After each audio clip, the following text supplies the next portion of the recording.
Now, though, should kids as young as 3 be allowed to go online freely? Well, after recent reports show children as young as 4 have been treated in hospital for addiction to tablet computers, a NetMums study published today exposes the extent of children's online use. The findings show that some kids begin using the internet aged just 3, but also that 1 in 8 parents let their 2-year-olds use the web. Well, with us today are NetMums founder Siobhan Freeguards, parenting expert Liz Fraser, who's shocked by the report, and mum of 4, Shona Siberry, who says that there isn't a mother in the country who doesn't use the web as a babysitting tool. So welcome, all of you. So I think as a parent, as long as you put the right amount of controls in, I don't allow my daughter to have technology in her bedroom. None of them do. There's a computer in the middle of the kitchen, they can use it there. She has to put her phone outside her bedroom door at night, so she's not texting her friends at 12 o'clock, you know, midnight, when she should be sleeping. Yes. I think these are all very sensible precautions, and it is important right at the start to say that, as you said, there are huge benefits to going online. And with all these discussions, there's no point saying, I think this and I think that. We have to look at the research, and there is a huge body now, an ever-growing body of research, which is finding changes in the way that children are behaving, not only in their brains, the way their brains are working, but also emotionally. And so, for me, the whole sort of what they can access online, etc. thing, that's one aspect of it. But a really important aspect that parents need to be aware of is how this is affecting the way their children's brains actually operate, OK? So we know that 2 things happen when you spend a lot of time on computers. Number 1, your brain works faster, actually, which is that's a positive.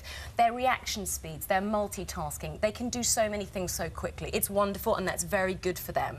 But the flip side of that, and what teachers are finding and what psychologists are finding, are that children who are growing up from this age, from 3, all the way through, and this is the first generation, actually, that's ever been raised using computers and iPads and all this, they can't concentrate very well.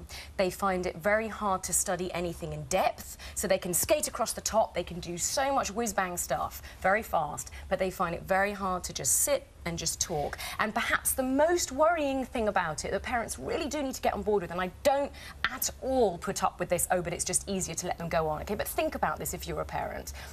Children who spend a lot of time online or on computers find the real world quite boring relative to the online world, because it's so much fun. There's no consequence. You just delete it, you switch it off, and it's brilliant and it's colourful and it's magical.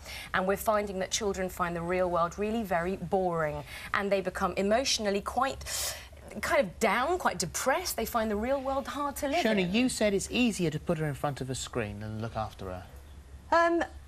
If I'm busy and I've got a deadline to meet, or I've got, you know, a floor to mop, or I've got housework to do, any of those things, then yes, but I'm talking about this within the context of being a sensible parent and using, you know, with the right approach to it. I would never let her spend hours a day in front of a screen, but she's learning a huge amount, and I think it's dangerous to take a Luddite approach to technology as a parent, because it's moving so fast, the acceleration of it is moving so fast. Our children are going to grow up and they're going to be living in a digital, technological world. And yes, if you deprive them of that... They are also living in a real world, and I think you are absolutely on the scale. You're definitely on the sort of sensible parent end of the scale, but there are many who aren't, and there are many who don't think quite as responsibly as you do, perhaps, OK? So, yes, they are. Exactly as I said, they need to be able to do all of this stuff, but they are living in a real world, and they are living in a world where they need to be able to sit quietly and think. And computer use doesn't encourage children to generate their own ideas.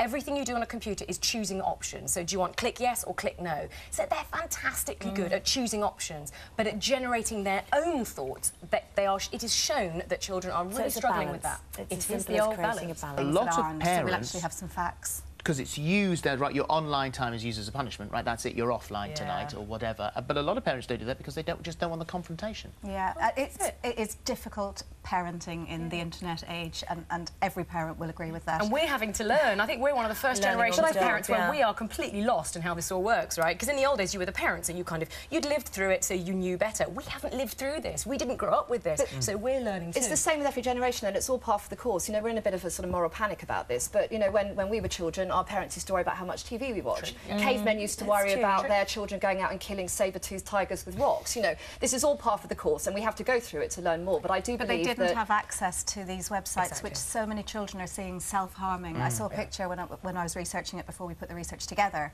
on one of the Tumblr websites where you can access self-harm, and a young girl has put up a picture of her arm sliced with a caption saying, "I wear my heart on my sleeve." But my children would switch off almost, if they saw something. Ladies, They wouldn't we're watch gonna- it. You know, you just tell your well, you've got to hope switch so off. that it doesn't have some No. sort of effect, because as we're dealing with our phobia week this week, there are all sorts of aspects that happened trigger early on in things. someone's life that has triggered a true. major phobia later on. We have to leave it there, We do. unfortunately. Thank you very much. Fascinating. Right, if you'd like more information on what we've just discussed, please arrive